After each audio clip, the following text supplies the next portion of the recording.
Okay, so sa mga gusto magkaroon guys ng advanced server dito sa Mobile Legends, meron ako sa inyo guys ituturong napakasimpleng video tutorial para sa inyo, no, sa mga gusto magkaroon ng advanced server dito sa larong Mobile Legends. Okay, so ngayon kasi guys, yung ginawa kasi ni Munton guys, dati kasi nakakapag-switch pa tayo ng advanced server, no. Okay, so pupunta na tayo dito sa may profile natin, tapos sa account. So ang gagawin natin, i-switch natin siya dito sa advanced server or dito sa switch account, no.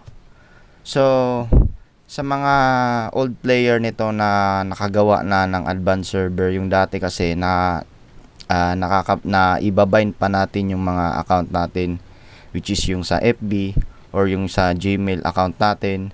So ngayon kasi guys, hindi na po yun gumagana, no, and hindi na po yun applicable kay Munton yung ganong account na pwede natin siyang i-switch sa advanced server, no. Okay, so hindi na po siya working ngayon. Okay, and hindi na tayo guys makakagawa ng ganong klaseng account sa advanced server.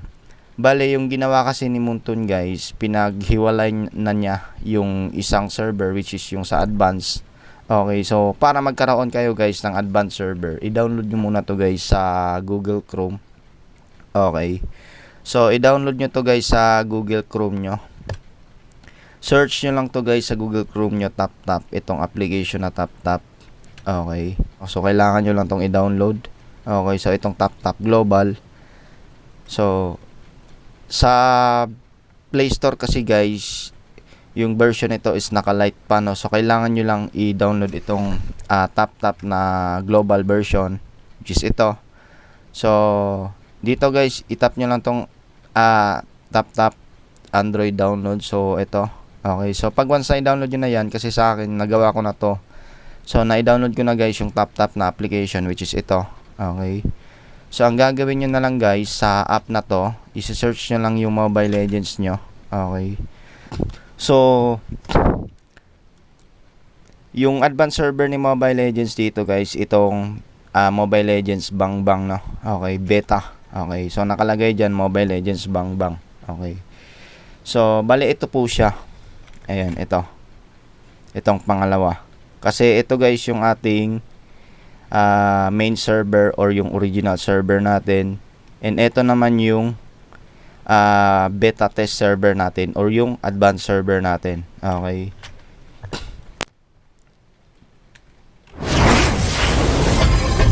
so ganito guys yung intro video nya. Yan, kung makikita nyo, iba yung intro logo nya. Itong kanilang advanced server. So dito guys, hindi po linkable yung mga Gmail account natin kasi wala po siyang option dito or choices na pwede natin siyang i-bind sa Gmail or yung sa Facebook natin. Kasi yung sa social natin guys, dito sa option nya is wala po siyang account na nakalagay, no, or yung settings ng account natin. Okay, so ganito lang yung makikita natin guys. So ang gagawin nyo na lang guys, pag na-download nyo na to and nakapaglaro na kayo dito ng kahit mga ilang araw, so advice ko sa inyo guys, wag nyo lang po itong i-uninstall, no, kasi mawala yung data nyo dito. Okay, so kasi sa akin guys, bagong gawa ko pa lang yung account na to, and ngayon magwa 1 week na tong account na to guys. And ang maganda kasi dito guys sa advanced server, libre ko lang nakukuha yung mga diamonds ko dito, no. So ito yung maganda guys kapag gusto mong maglaro naman sa ibang server or yung dito sa advanced server. Yung mga freebie nya dito guys, halimbawa ito na lang yung Vanguard coins. So kapag nakakuha kayo nito, ito, gagawin nyo lang yung mga task na to guys. Maglalaro na kayong 1 match, classic, rank or brawl. So makakuha kayo ng 10 Vanguard coins, no. So yan naman yung ipapalit nyo dito sa kanyang Vanguard coin exchange, which is ito nga, itong ating diamonds. Okay, so dito guys, meron na akong naipong 54, ano. So ipapalit lang natin siya. Yan, exchange nyo lang. So 50 Vanguard coins is equivalent po siya sa 55 na diamonds, no. Okay, so dito kasi guys sa beta server nya is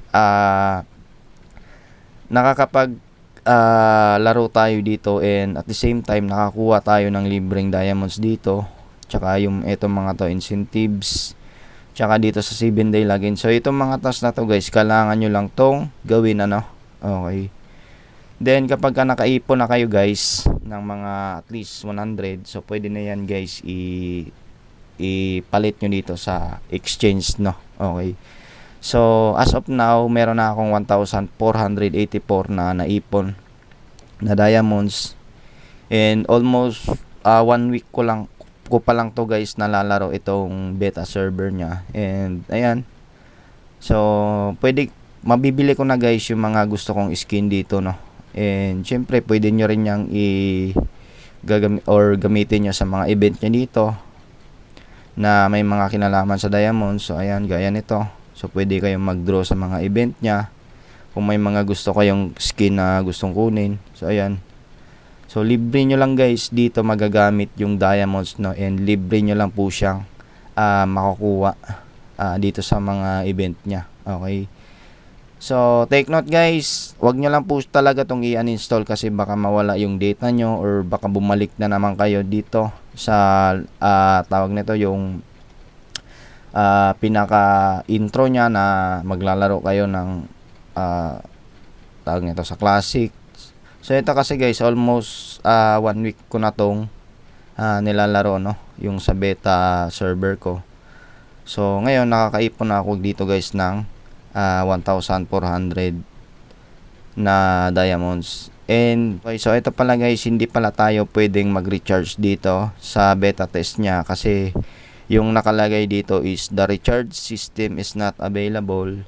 So ewan ko lang bakit ganito yung lumalabas, or baka hindi talaga pwedeng mag-recharge dito, no. Pero kung meron naman kayo guys yung advanced server dati na i-switch nyo lang sa main server nyo or yung sa original server nyo, so doon kasi guys na advanced server nakakapag-recharge pa tayo, no. Pero dito sa top na application na app ni Mobile Legends, yung beta, hindi tayo guys makakapag-recharge, no. So yun lang yung problema natin dito guys. Okay, so I hope sana nagustuhan nyo naman siguro to, kahit na hindi natin siya pwedeng i-link sa ating mga account.